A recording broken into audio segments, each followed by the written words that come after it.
Bonjour à tous, bonjour à toutes les personnes présentes à ce webinaire organisé conjointement par Micropole et Microsoft. Je suis Paloma Elsa, récemment diplômée de la Schema Business School en programme grande école avec une spécialisation en intelligence artificielle. J'ai rejoint Micropole en qualité de consultante technico-fonctionnelle Power Platform, la vedette du jour. Et j'ai l'honneur d'être accompagnée par Amélie Lair et Mohamed Sikri, que je vais laisser se présenter. Amélie. Bonjour, merci beaucoup Paloma et Mohamed pour l'opportunité de ce webinaire que nous avons organisé ensemble. Je suis Amélie Lair, donc je suis chef de produit Power Platform chez Microsoft France. Et donc j'ai le plaisir d'être à vos côtés pour faire l'intervention de ce webinaire. Et ça va être très intéressant, j'en suis certaine. Merci Amélie. Moi, je m'appelle Mohamed Sikri, je suis tech lead Power Platform. Clairement, je suis monsieur Power Platform au sein de Micropole.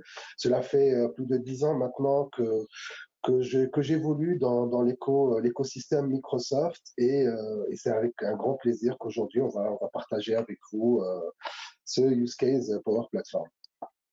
Voilà, c'est exactement ça. Mohamed, nous l'appelons affectueusement Power Momo.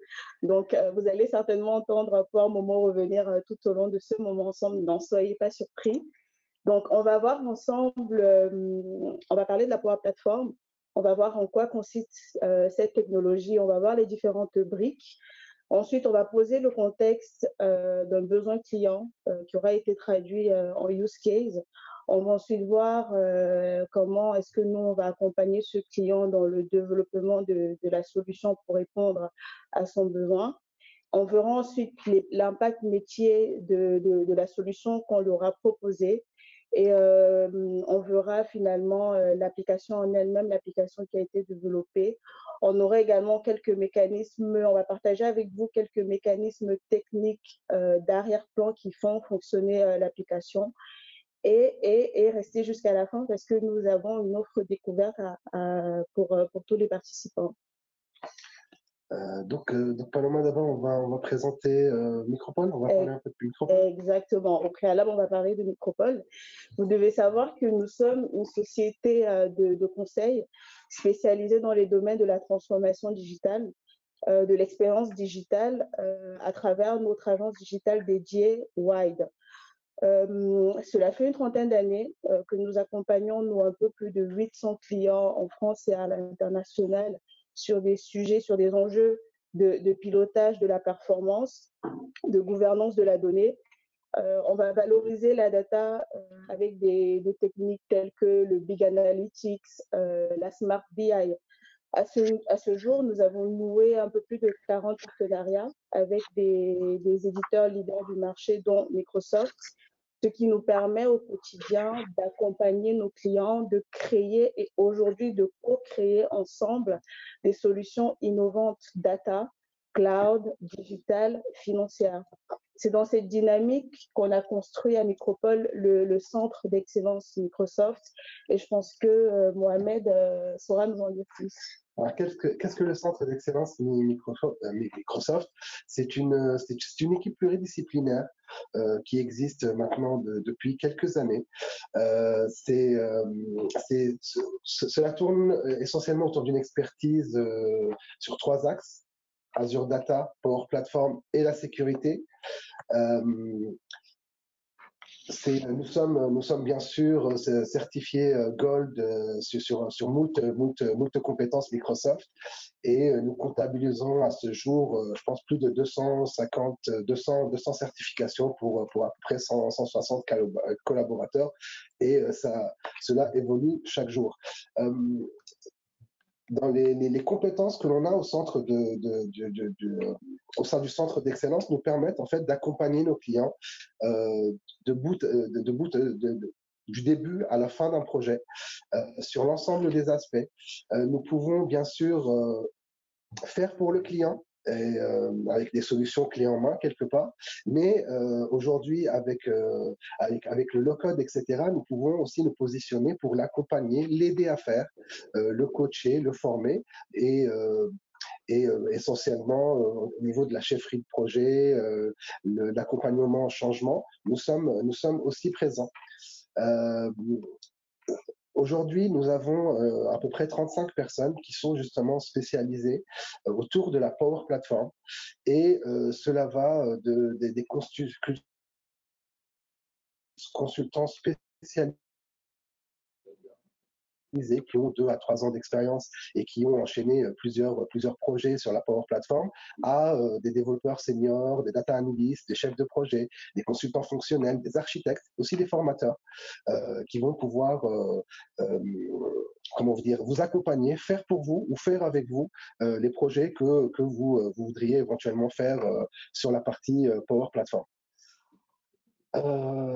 Et qui de mieux qu'Amélie pour nous parler de cette fameuse Power Platform.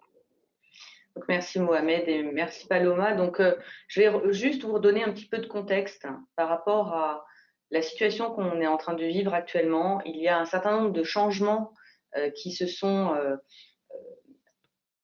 arrivés avec la situation qu'on vient de vivre ces 2 dernières années. Donc, la première évolution importante dont il faut vraiment tenir en compte, c'est que les données explosent. Donc, les entreprises ont maintenant accès à des données qui proviennent de toutes parts dans l'entreprise. Donc, toutes les équipes travaillent avec des données.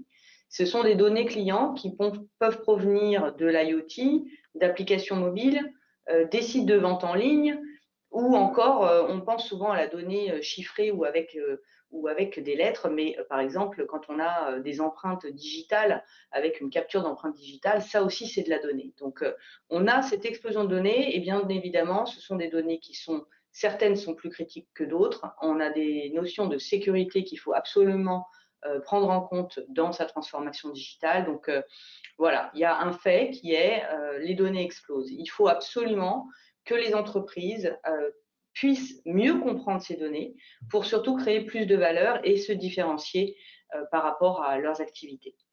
Le deuxième point d'évolution important, c'est le travail hybride. Vous savez, vous l'avez certainement tous vécu, les employés travaillent dans les bureaux, à distance, parfois les deux. Donc, chaque semaine, en tout cas moi en ce qui me concerne, chaque jour, je suis à un endroit potentiellement différent, et on a tous besoin de s'adapter à cette évolution avec le travail hybride. Ça a changé aussi la façon dont les équipes et les personnes travaillent ensemble. On travaillait beaucoup de façon beaucoup plus indépendante. Maintenant, je suis sûre que vous aussi dans vos entreprises, vous avez beaucoup plus de collaboration. Vous avez des objectifs et des enjeux qui sont partagés avec vos collègues, qui sont communes même à différentes équipes, différents départements au sein de votre entreprise. Et enfin, le citizen development, c'est le fait que l'IT et les développeurs professionnels ne soient plus en capacité de répondre à tous les besoins qui viennent pour la plupart des métiers de développement d'applications. Et donc, plutôt que de faire en sorte que tout le monde devienne développeur professionnel, ce qui est impensable, eh bien, il existe des plateformes telles que Power Platform, qui sont des plateformes low-code, avec des outils qu'on peut mettre entre les mains des employés, quel que soit leur niveau de compétence. Bien évidemment, selon les scénarios d'applications développées, vous aurez plus ou moins besoin d'être accompagné, et c'est là aussi que il y a un intérêt bien évidemment très important d'avoir un partenaire tel que Micropole qui vous accompagne dans votre démarche, puisqu'il ne faut pas simplement développer une application, il faut, s'il y a une envie, une volonté d'adopter, de mettre en place une culture du citizen développeur et une stratégie low-code, il faut absolument le mettre en place. Donc, Momo, je voudrais que tu viennes juste en arrière pour reparler simplement de Power Platform. Donc, beaucoup d'entre vous connaissez certainement Power Apps, mais Power Platform, c'est bien plus que ça. C'est à la fois des solutions sur la partie business intelligence pour créer des dashboards à partir des données que vous avez et le faire de façon autonome et personnalisée. Développer bien sûr des applications, automatiser des processus métiers, développer des chatbots intelligents. Et tout ça, bien sûr, vient en extension des solutions Microsoft, que ce soit les solutions Modern Work, les solutions Dynamics 365 ou bien Azure, puisque toutes ces solutions sont nativement intégrées avec tout ce que ça implique d'un point de vue sécurité et fluidité dans la manière d'interopérer entre elles. Il y a également des fonctionnalités d'intelligence artificielle au travers de AI Builder à l'intérieur de Power Platform. Ça va être intéressant, notamment pour la détection, la reconnaissance de documents, de photos, etc., entre autres. Donc voilà, Power Platform, ça a des capacités très poussées qui sont appréciées par les développeurs professionnels, mais ça a été pensé pour que des collaborateurs qui jusque-là utilisaient Excel ou PowerPoint soient aussi en capacité de les utiliser eux-mêmes et de démarrer en tout cas ce processus de développement. Pour qu'une adoption réussie de Power Platform à échelle, à grande échelle, soit possible, il y a un certain nombre de choses à absolument tenir en compte. La sécurisation, le fait de piloter et de gérer tous ces aspects de la plateforme.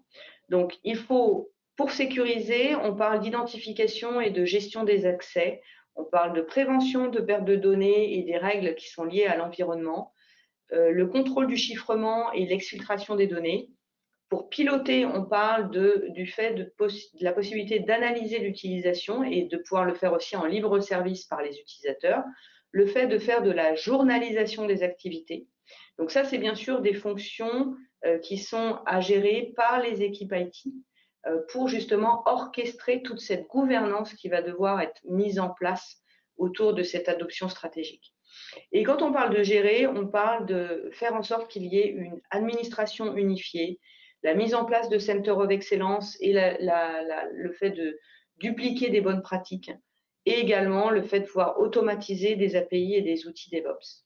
Voilà, vous savez certainement que Power Platform possède maintenant plus de 600 connecteurs qui va permettre de raccrocher la donnée où qu'elle se trouve, quel que soit son format. Donc, si vous voulez connecter vos données SAP, Oracle, Salesforce ou autre, vous pouvez le faire.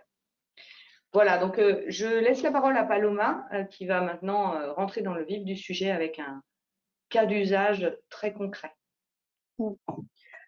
Donc, on l'a vu avec Amélie, merci Amélie, que justement, lorsqu'on parle de la Power Platform, on a ces mots-clés, ces concepts clés qui reviennent, notamment la digitalisation, le travail collaboratif, la notion de citizen developer, la facilitation et ou optimisation des process, la création de valeur par la data et la gouvernance.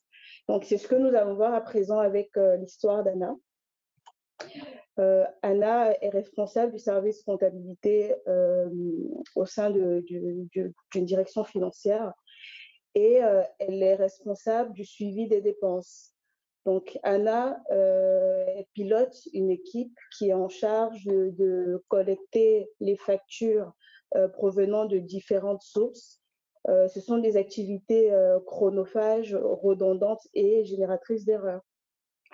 Anna a plusieurs fois pensé à optimiser ce process, mais elle n'a pas poussé la réflexion plus loin. Pourquoi? Parce que l'idée de créer une solution qui répondrait efficacement à son besoin, elle associe cette idée-là à d'autres contraintes que sont le temps, le coût, la complexité, l'indisponibilité des services IT et voilà, donc la gestion du changement.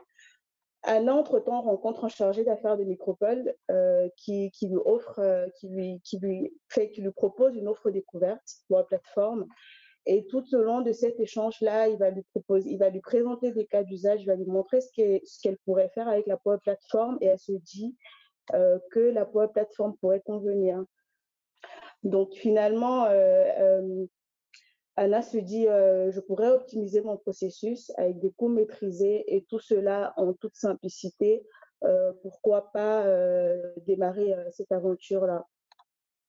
Donc, tout au long de la réflexion, Anna va rencontrer des experts pour plateforme qui vont identifier, spécifier son besoin et réellement démarrer la prise en charge. C'est ce que nous allons voir avec Power Mogo. Et on rencontre pas mal de clients en ce moment, donc avec une maturité qui peut être différente sur la Power Platform. Et selon ce niveau de maturité ou ce niveau d'avancement en fait sur leurs besoins, sur la définition de ce qu'ils ont besoin de faire ou à quoi doivent-ils répondre, on va essayer de répondre ou de donner les informations aux clients avec qui on interagit, de façon à les aider à prendre des décisions pertinentes.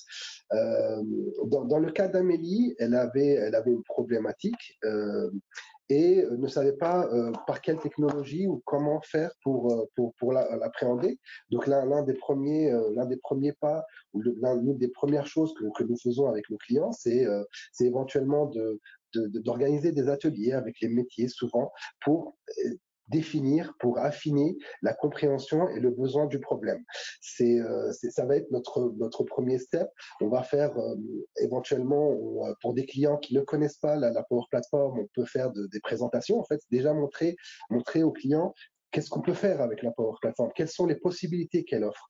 Et souvent, à partir de là, c'est ce qu'on a nous constaté durant tous les nombreux ateliers qu'on a pu faire, c'est qu'une fois que la personne comprend que les possibilités en fait qu'offre la Power Platform, les idées elles fusent et c'est à partir de là que nous on va construire on va définir plus ou moins le besoin. On va commencer par ça. Et on va intégrer ça dans un processus. Donc, c'est la première des choses qu'on fait souvent avec nos clients. C'est la première étape, le premier step, afin que nous puissions construire une solution optimale ensemble. Et par la suite, en fait, on va intégrer ça dans tout un processus qui est le b.a.-ba des projets aujourd'hui. Donc, c'est le cadrage, définir un budget, un planning.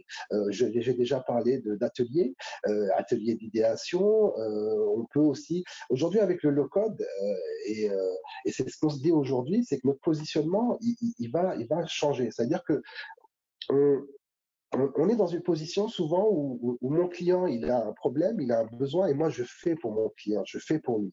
Aujourd'hui, nous sommes toujours dans cette position-là où nous pouvons fournir des solutions clés en main, c'est comme ça qu'on peut dire, mais on est aussi dans j'avance avec mon client, je l'aide à faire ou je fais avec lui. On peut se partager les différentes parties d'un projet où je peux, c'était le cas, le client souhaite monter une factory, souhaite utiliser ses ressources pour développer quelque chose.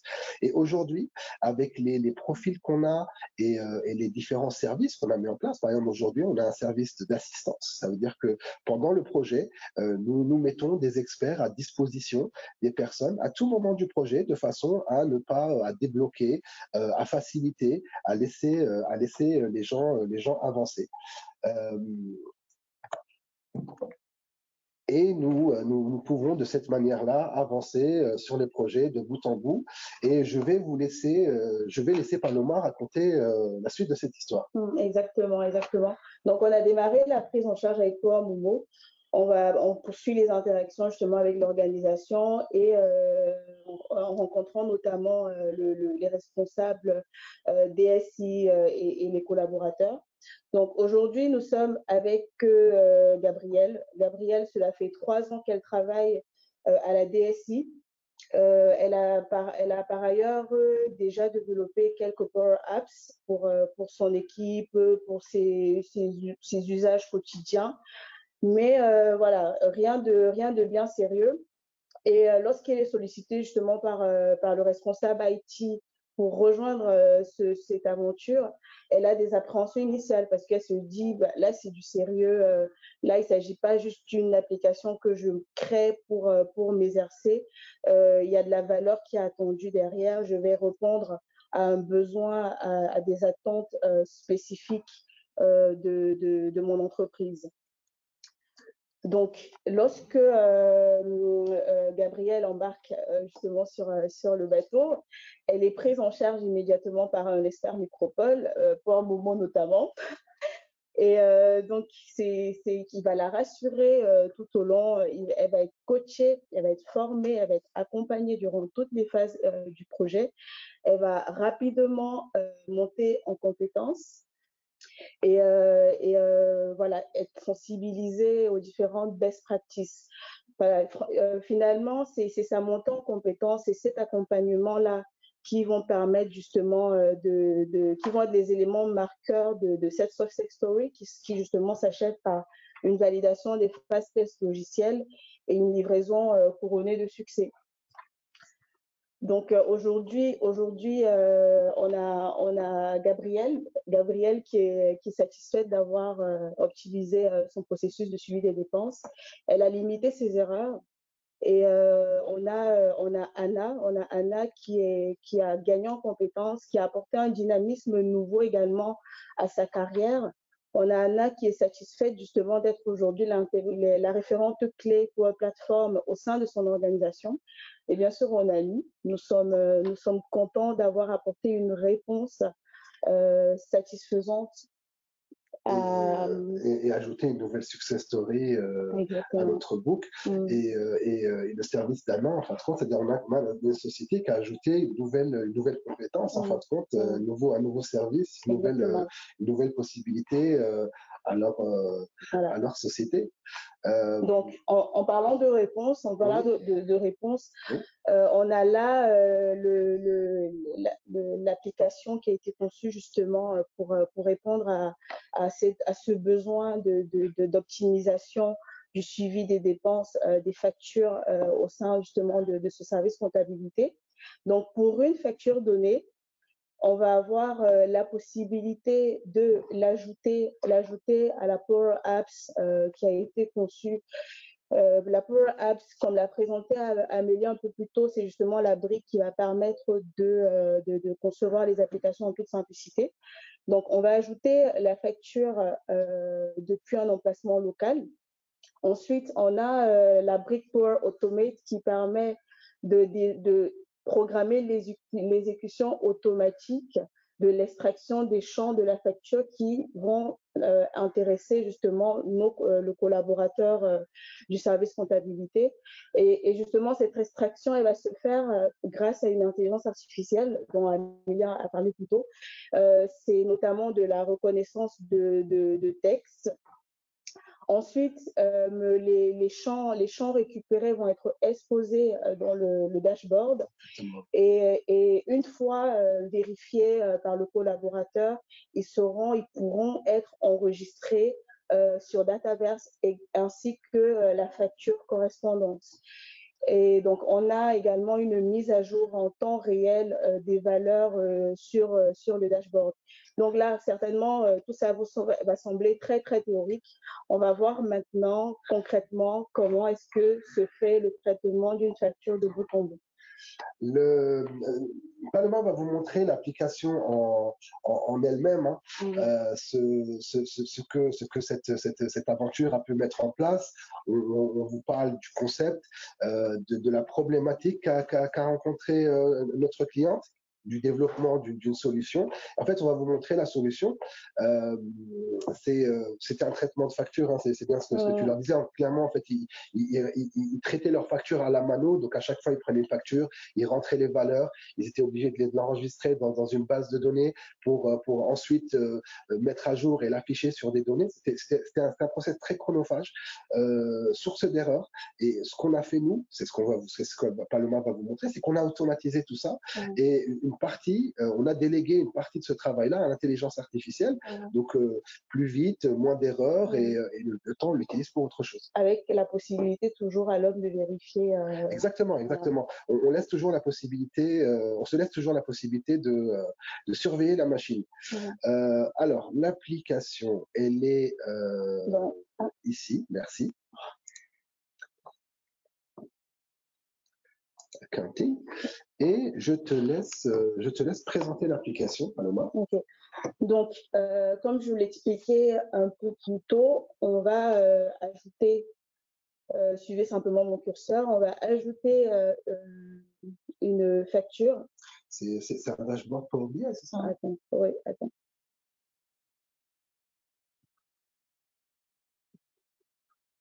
Donc, on va ajouter une facture depuis un emplacement local. Voilà. Et ensuite, on donne l'instruction justement via Power Automate. On donne l'instruction à AI Builder de faire la reconnaissance de documents, de textes. Donc, en fait, notre gentil copain, là, il a été entraîné à reconnaître les différents champs. Les champs le collaborateur, le type de dépense, le numéro de la facture, le fournisseur, etc. Donc, il a été entraîné et donc, il nous renvoie ces données-là. On peut vérifier l'exactitude, on peut faire le rapprochement, bancaire. Voilà, on peut faire le rapprochement, voilà, comme un rapprochement bancaire et vérifier justement l'exactitude de l'extraction. Et donc, on a une fois vérifié, on enregistre sur Dataverse. Et sur la droite, sur le dashboard justement Power BI qui a été intégré à la Power Apps, on peut visualiser l'évolution des dépenses. On donne justement la possibilité aux collaborateurs de suivre les dépenses, de suivre l'allocation des dépenses par nature. Voilà, donc vous voyez que même déjà à partir de là, il y a des KPI qui peuvent être facilement extraites. Donc, on vous a promis une démonstration du traitement d'une facture de bout en bout, mais on vous a également promis de visualiser quelques mécanismes techniques qui font fonctionner cette application, parce que justement, comme Amélie l'a dit, l'idée ici, c'est vraiment d'avoir des citizen developers, et justement, les citizen developers, c'est des personnes qui comprennent comment la machine elle fonctionne. Et qu'on soit d'accord, hein, je pense que la majorité d'entre vous l'auront compris. On est dans un dashboard Power BI. Et ce qu'on a fait, c'est que à la manière d'une poupée russe, on va intégrer une Power Apps, une petite application dans un tableau Power BI. Et du coup, un dashboard Power BI, normalement, on doit consulter des informations. Là, on va pouvoir interagir directement avec la data que l'on expose. Et donc, en fait, notre service comptabilité, il peut voir et suivre où en sont ses dépenses et en même temps ajouter les factures au fil de l'eau. Maintenant, on va aller un peu regarder la tuyauterie, si j'ose dire. On va regarder comment on a implémenté les choses. La première des choses que je vais partager avec vous, cela va être l'intelligence artificielle. Et comment on a fait pour... donc, comme je vous l'ai dit, à vrai dire, on va aller c'est dans AI Builder, hein, donc c'est un module qui fait partie de la Power Platform, et on va lui présenter, en fait, au début, on va choisir des champs, je reviens en arrière, je vous montre, on va définir des champs que nous, on voudra extraire de nos factures, d'accord, en amont. Après, on va donner à notre intelligence artificielle une collection de factures, on va lui donner plusieurs factures. Et ce qu'on va faire, à la manière d'un enfant, on va expliquer. Alors, attends, j'ai poussé ça un peu ici parce que je ferme ça, voilà. Et cette collection de factures, en fait, on va les parcourir. On va les parcourir en disant à notre intelligence artificielle, ce champ-là, par exemple, alors regarde, on va prendre ce champ-là, ou celui-là dans son ensemble, et on va lui dire ça. C'est mon collaborateur, c'est le nom de mon collaborateur. Maintenant, il le sait. Je vais lui dire que, est-ce que j'avais fait la date? Je vais lui dire que ce champ-là, ou un autre, ça va correspondre au montant. Que ce champ-là correspond à mon fournisseur. Et je vais valider comme ça, je vais lui proposer plusieurs factures, et donc sur chaque facture, je vais mettre en avant, lui montrer à quoi correspond chaque champ. Je le laisse entraîner derrière, et en fait, au bout d'un certain nombre de factures, je pense qu'on va lui en donner entre 6 et 10, on va lui donner les mêmes factures, il sera à même, en fait, on lui donne une facture de reconnaître chaque champ, et après, derrière, moi, je lui dirais tout simplement de m'extraire ces données-là, de chaque facture PDF, là en l'occurrence c'est du PDF qu'on a utilisé, de m'extraire ces valeurs-là pour éventuellement que je puisse travailler avec. Ensuite, on a fabriqué une Power Apps, une application toute simple, et on va arriver sur l'étape où, vous savez, on avait le dashboard, c'est ce que je vous ai montré, et c'est relativement simple dans le sens où là, je suis sur Power BI Desktop, hein, vous le voyez, et relativement simplement, je vais pouvoir aller ajouter, il faut juste choisir le champ correspondant. Donc, je clique ici, je choisis mon champ, et je vais aller chercher mon composant Power Apps que vous voyez là. Et après, je le définis, je le positionne où je veux sur mon dashboard Power BI. C'est relativement simple. Alors, est-ce que je vois mon écran ou pas? Power Apps, Power Automate. Ah bah du coup, il a fait du Power Automate. C'est pas ce que j'ai demandé. Alors, on va ajouter du Power Apps. Oui, tu vois là, il est là mon Power Apps. Excellent. Donc, je prends ma valeur, mon champ, et j'ajoute mon Power Apps. Depuis tout à l'heure, en fait, on vous parle de low code. Low code, c'est que pour faire une manipulation, pour ajouter une brique, pour faire une solution, l'idée, c'est de ne pas recréer la roue à chaque fois. Et si je peux, avec un cliquer glisser, effectuer une action, voilà, donc créer. Oh, c'est pas ça. Alors, tac, je vais chercher mon application, account tracking, ajouter. On ferme ça.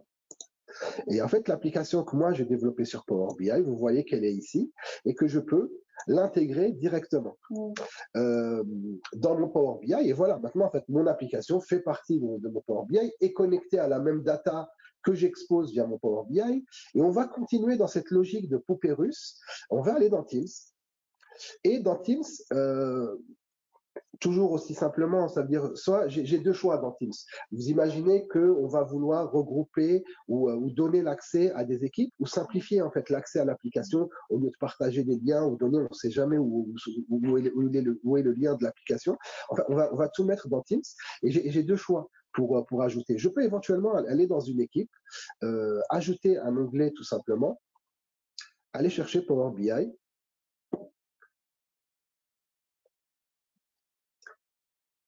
Là, en l'occurrence, ils sont dans ma workspace. Et l'application qu'on a développée, que Paloma vous a montré, on l'ajoute.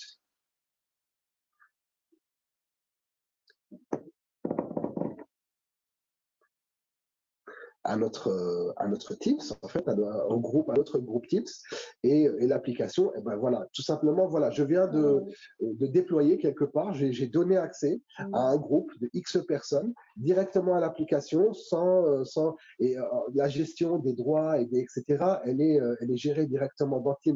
Donc ça peut aussi me faire gagner du temps dans la gestion ou la gestion des droits de mon application. Vous voyez là je l'ai partagé. Mais vous avez aussi la possibilité en fait d'ajouter un lien sur Teams, et c'est la même chose hein, que ce que je viens de faire du cliquer glisser, et de donner accès directement au Power BI Service de votre collaborateur, et il aura directement accès via son Power BI Service qui sera intégré à Teams, hein, on est d'accord, il aura accès à son Power BI directement. Donc, si on a de l'intelligence artificielle qui est utilisée dans une Power Apps, qui est intégrée dans un Power BI, qui est encapsulé dans Teams. Et tout cela fonctionne très simplement et avec les droits de votre organisation et les rôles que vous avez définis avec votre organisation. Je pense qu'au niveau de la démo, j'en ai fini. Je vais redonner la parole à Paloma qui va continuer directement. Okay. Donc voilà, on a vu justement avec Power Momo qu'on pouvait apporter on pouvait faciliter même l'accès à nos applications avec par exemple en les intégrant directement depuis Teams. Nous apprenons le low-code comme une culture parce que au-delà des avantages qu'on ne sera plus assez hein, qu'elle apporte, elle amène également une nouvelle façon de travailler. Et en fait, ça ajoute en fait à notre équation, ça donne des powers, ça donne des forces en fait à des gens qui jusqu'à maintenant avaient des idées, avaient le métier en eux, savaient qu'est-ce qu'il fallait faire, mais n'avaient pas la compétence technique pour développer. Et aujourd'hui, tous ces gens-là, ils sont à même de le faire. Et pour commencer, pour cadrer, pour etc., nous, on est là pour les aider. Mais aujourd'hui, comment vous dire, l'itération, c'est ce que je dis avec le low-code, le gap entre le besoin ou le problème et la solution qu'ils rencontrent sont raccourcis. Donc nécessairement, on est plus proche du métier, on est plus proche du besoin du métier. Tu dis que c'est une culture, moi je dis aussi que c'est une révolution. Aujourd'hui, je pense qu'en termes de rapidité, de fluidité et puis de possibilités, c'est ce qu'on va oser faire. D'habitude, on ne le fait pas parce que c'est trop cher, trop chronophage, trop long à faire. Aujourd'hui, en une itération, en 2 semaines, en 3 semaines, je fais une solution qui va me faire gagner de l'argent tout de suite. Et si j'ai le problème aujourd'hui, ma solution, je la fais dans 1 semaine, 2 semaines, pas dans 6 mois. Exactement. On est proche des métiers et j'ai envie de dire de tous les métiers. Exactement. Parce que justement, aujourd'hui, on parle du service comptabilité, mais voilà, on assisterait tout aussi bien les ressources humaines, la qualité, les DSI, les ventes, les commerciaux. Donc voilà, c'est vraiment, c'est le low-code et en particulier la Power Platform s'adresse véritablement à un champ assez large de métiers. Et pour pas cher. Pas cher. On va finir avec la petite surprise qu'on vous avait promis au début de ce webinaire. On offre, à vrai dire, on a une journée, ce qu'on appelle une journée découverte. La journée découverte qu'on a offerte à Anna. Exactement. En fait, on va vous l'offrir aussi et ça va nous permettre en fait de venir vous montrer ce que sont les différentes briques de la Power Platform, ce qu'elles permettent. On va pouvoir faire des ateliers d'idéation avec vos collaborateurs. On va pouvoir faire un peu de code parce que justement c'est accessible aujourd'hui et c'est toute une journée comme ça où on va tourner autour de la Power Platform, voir en quoi elle peut renforcer vos équipes, voir en quoi elle peut améliorer vos processus et gratuitement. Donc voilà, si cela vous intéresse, si vous souhaitez qu'on vienne passer une journée avec vous, faites-nous un petit message, envoyez-nous un mail, contactez-nous via le chat et on se fera un plaisir de démarrer une nouvelle aventure avec vous.